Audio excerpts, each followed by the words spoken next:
the psychology of people who have no friends. Have you ever met someone who always seems to be alone?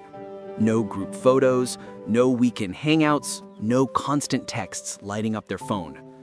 In a world that glorifies social circles and belonging, their quiet independence stands out.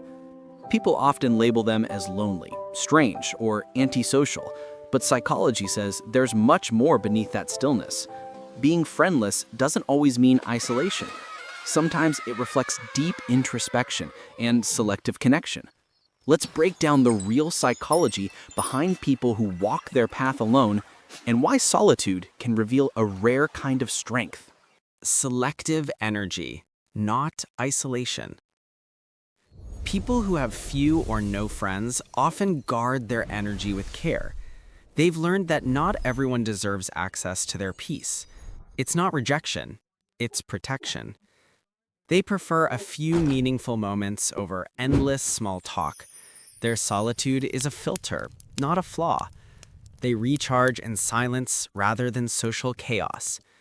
While others fear missing out, they find power in space. Their boundaries are strong because their self-respect is stronger. They don't need a crowd to feel complete. For them, solitude is not loneliness, it's self-preservation.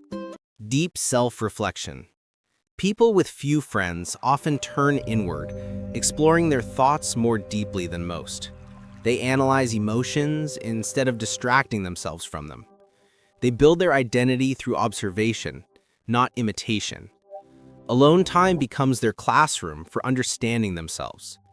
They're comfortable confronting silence, because silence speaks truth. They don't need outside noise to validate inner worth. Their inner monologue is richer than most conversations.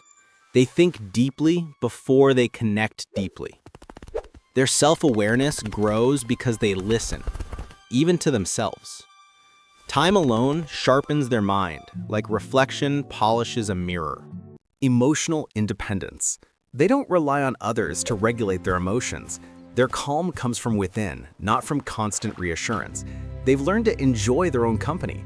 Solitude becomes their comfort zone, not a punishment. They prefer genuine connection over forced belonging. Their emotions flow freely, not shaped by group approval. They don't follow the crowd to avoid being alone. They're grounded in self-sufficiency, not bitterness. They value inner peace more than social presence. True confidence, for them, comes from emotional independence, not popularity. Deep thinkers, not social performers. They think before they speak, often more than they ever say.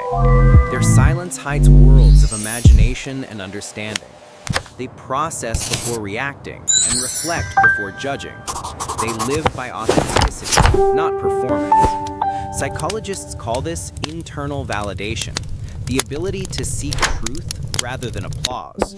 They observe more than they engage, noticing what others miss.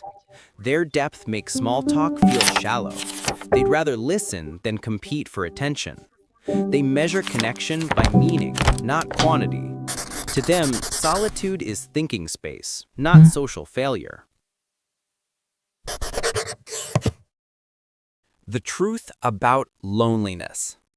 Society assumes being alone equals being lonely, but that's not always true.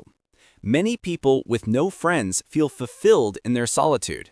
They understand that forced connection can drain more than it heals. Psychologists link this to higher self-reliance and emotional maturity. They know peace doesn't depend on constant communication. Loneliness isn't about the absence of people. It's about disconnection from oneself. They stay close to their thoughts instead of the noise of others. They find meaning in solitude's stillness. Their strength is quiet, not loud. In solitude, they rediscover authenticity, and that's true connection. Final thoughts. So, the next time you meet someone who has no friends, don't assume they're sad, broken, or socially lost. They might simply be more self-aware and emotionally independent. They don't crave validation, they cultivate peace. They understand themselves better than most ever will. Their calm isn't emptiness, It's balance. They walk alone not out of fear, but out of clarity.